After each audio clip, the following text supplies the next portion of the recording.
بسم اللہ الرحمن الرحیم۔ السلام علیکم۔ آپ دیکھ رہے ہیں ڈی ڈی پی اینالیٹیکا۔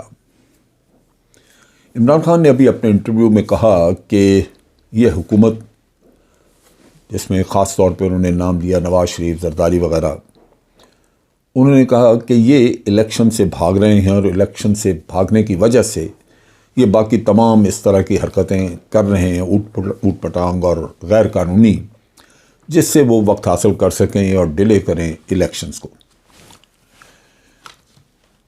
بات یہ ہے کہ ملک کے بارے میں تو ان کو فکر نہیں ہے۔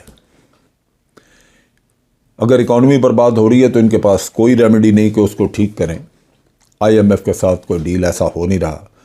آئی ایم ایف کہہ رہا ہے کہ جناب آپ اپنے ڈالر کو اور روپے کو فری کر دیں، آپ اس کو لنک نہ کریں اور روپے کو اپنی قیمت خود اسٹیبلش کرنے دیں۔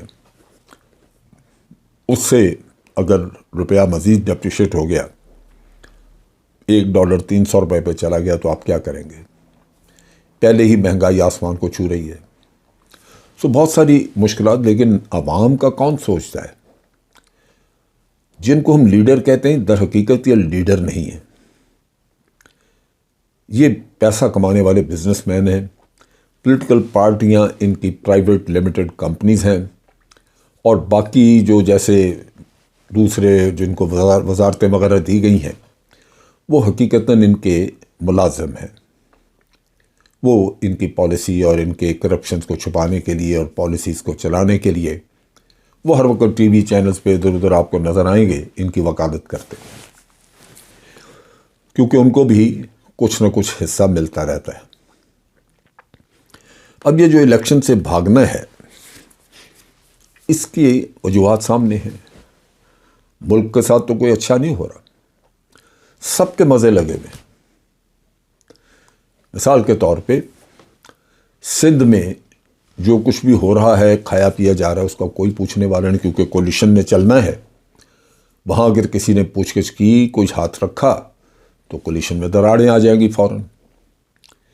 ایم کیو ایم کو دوبارہ زندہ کیا جا رہا ہے، کوئی پوچھنے والا نہیں۔ یہ پولیٹیکل انجینئرنگ جو ہے، یہ کبھی بھی اس کے نتائج اچھے نہیں ہوئے، اب بھی نہیں ہوں گے، لیکن وہاں پہ غالباً پی ٹی آئی کو چیک کرنے کے لیے پیپلز پارٹی اور ایم کیو ایم کو مضبوط کیا جائے گا۔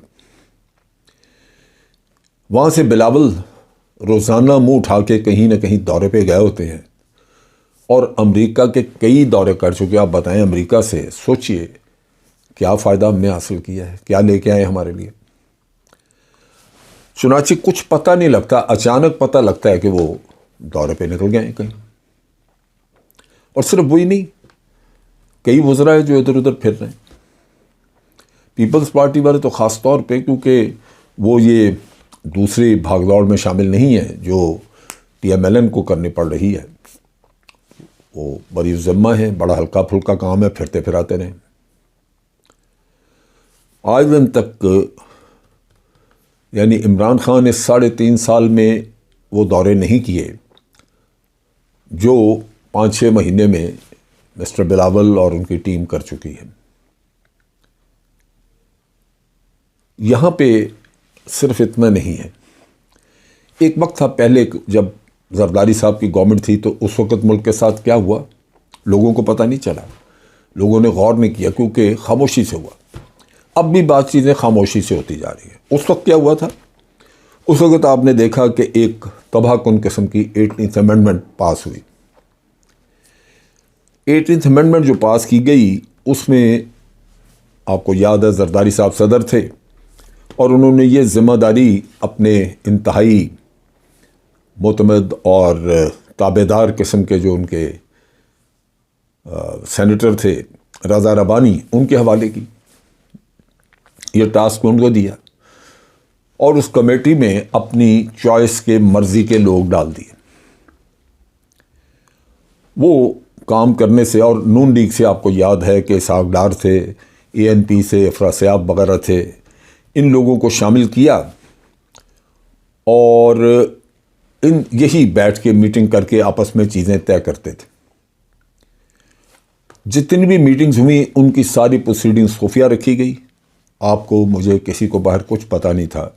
کہ ان میٹنگ میں کیا ہو رہا ہے۔ ہر پارٹی کی اپنی اپنی ایک وش لسٹ تھی، ہر پارٹی کی اپنی اپنی کچھ ضروریات تھیں۔ ان کو اس سے غرض نہیں تھی کہ پیپلز پارٹی کیا تباہی مچا رہی ہے، وہ ہر پارٹی یہ چاہتی تھی کہ جو ان کی ضرورت ہے وہ فوراً پوری کر دی جائے۔ مثلا میاں نواز شریف چاہتے تھے کہ پرائم منسٹر بننے کے اوپر جو پابندی تھی کہ پرائم منسٹر صرف 2 دفعہ بن سکتا ہے، تیسری دفعہ پرائم منسٹر نہیں بنے گا، وہ یہ پابندی ہٹانا چاہتے تھے تاکہ آئندہ وہ پھر پرائم منسٹر بن سکیں۔ چنانچہ اس 18th امینڈمنٹ میں وہ پابندی ہٹا دی گئی، ان کا کام پورا ہو گیا، باقی جائے بہاڑ میں۔ اب اسی طرح ANP کہتی تھی کہ جی ہمیں اس کو KPK ڈکلیئر کر دیں، خیبر پختونخوا نام بدل دیں، ان کو اسی میں ہی بہت بڑی اچیومنٹ نظر آ رہی تھی، وہ اس پہ مطمئن ہو گیا، ان کو مل گیا، صوبے کا نام بدل دیا، باقی ختم ہو گئی بات۔ ڈاکٹر مالک جو کہ بلوچستان سے تھے، وہ یا باقی بھی یہ سارے چاہتے تھے کہ صحت اور ایجوکیشن کا جو ڈپارٹمنٹ ہے یہ دونوں صوبوں کو شفٹ ہو جائیں، کیونکہ اس میں پیسہ بڑا، وہ صوبوں کو مل گئے، معاملہ ختم ہو گیا، وہ بھی مطمئن ہو گئے۔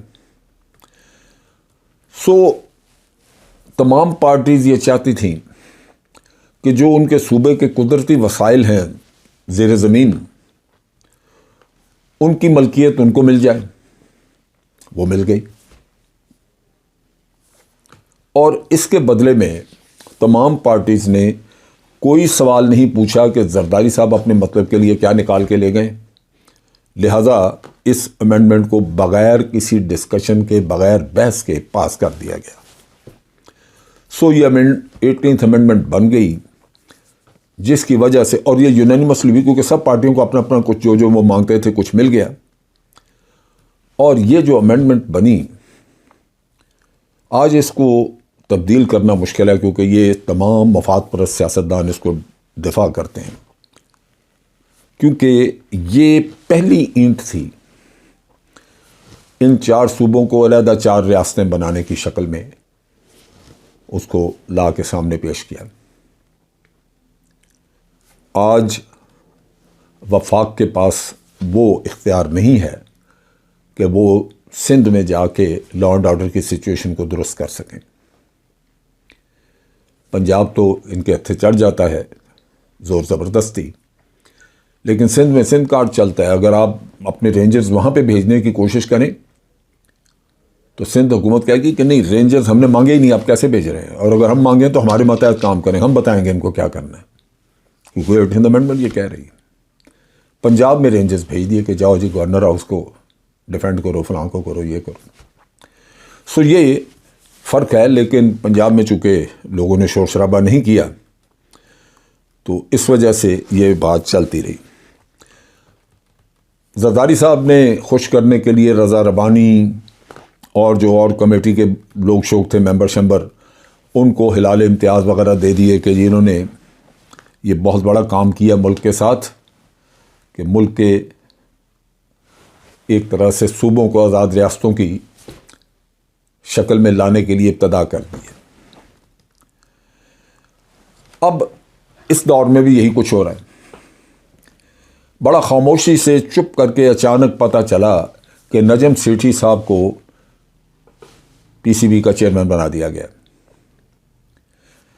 رمیز راجہ جو کہ ایک خود بہت بڑا پلیئر ہے، اس کو کرکٹ کا تجربہ بڑا، کمنٹری، کھیل کو ڈیل کرنا ہر جگہ پہ، سینکڑوں ملکوں میں جا کے اس نے یہ کام سر انجام بھی دیے، اور ان کے سامنے ایک نجم سیٹھی صاحب جو کہ ایک اخبار نویس ہیں، ان کو ہر دور میں نوازا گیا۔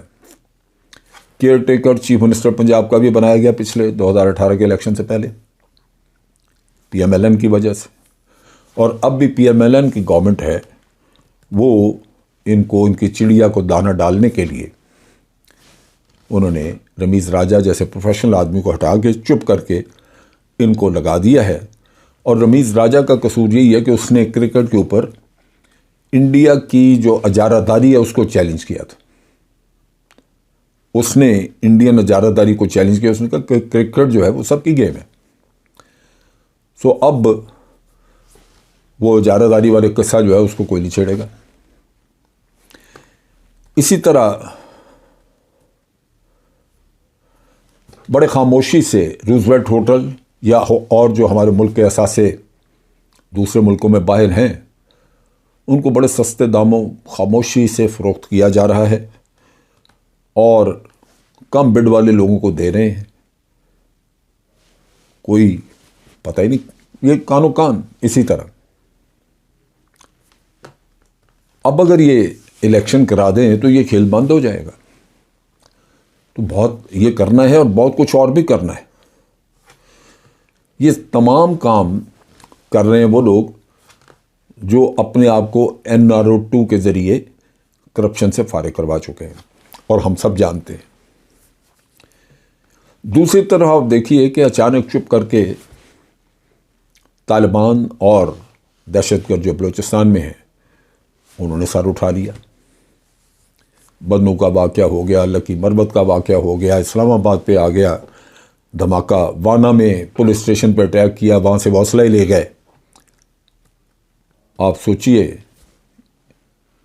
کیا ہم واپس پھر اسی دور میں جا رہے ہیں جہاں پہ پھر ایک آپریشن ضرب عضب لانچ کرنا پڑا تھا اور ملک میں خدا خدا کر کے کچھ امن آیا تھا؟ وہ تو تباہی کا دور تھا. اسی وقت میں تو ایسے دور میں، ایسے وقتوں میں ہی تو معمولات زندگی برباد ہو جاتے ہیں اور پھر آپ کی اکانومی بیٹھنا شروع ہوتی ہے. اکانومی یہاں پہلے ہی خراب ہے. اب فینس لگائی تھی ہم نے بارڈر کے ساتھ ساتھ، وہ اس کو افغانی ٹکر گئے. اس پہ کوئی بات نہیں ہو رہی، خاموشی سے افغانستان سائڈ سے کارروائی شروع ہے اس پہ اوپر. پھر کوئی ذکر نہیں اس کا آ رہا کہ ملک سے ڈالر جو ہیں وہ کہاں جا رہے ہیں. بہت ساری خبریں ہیں کہ افغانستان میں سمگل ہو رہے ہیں. کیوں ہے؟ کون کر رہا ہے؟ اور پھر مفتاح اسماعیل کا وہ کیس دب گیا جس میں کہا گیا کہ وہ کئی بیگ ڈالرز کے بھر کے وہ ایک چارٹرڈ طیارے کے ذریعے ملک سے باہر لے کے گئے. مفتاح اسماعیل کا نام آ گیا. ویسے تو چارٹرڈ یا ذاتی طیارے تو یہاں سے کئی دفعہ جاتے ہیں. زرتاری صاحب بھی ذاتی طیارے میں سفر کرتے ہیں دبئی. ملک کے ساتھ تو وفاداری اور محبت جو ہے وہ ایک عام آدمی کی شاید ذمہ داری ہو، لیڈران کی ذمہ داری نہیں جو اپنے آپ کو لیڈر سمجھتے ہیں. سو ڈالر باہر چلے گئے، آپ کی انڈسٹری برباد ہو رہی ہے، آپ کی بزنس اور نیشنل ایکسچیکر جو ہے وہ تباہ ہو رہا ہے اور بے روزگاری جو ہے وہ بڑھ رہی ہے. ریزروز ہمارے بہت کم ہو کے رہ گئے ہیں اور پنجاب میں اب خاموشی سے جو حکومت بدلنے کی کوشش کی گئی اور آئندہ آگے ووٹ آف کانفیڈنس کو خریدنے کے لیے وہ ہارس ٹریڈنگ کا عمل پھر وہاں جاری ہے.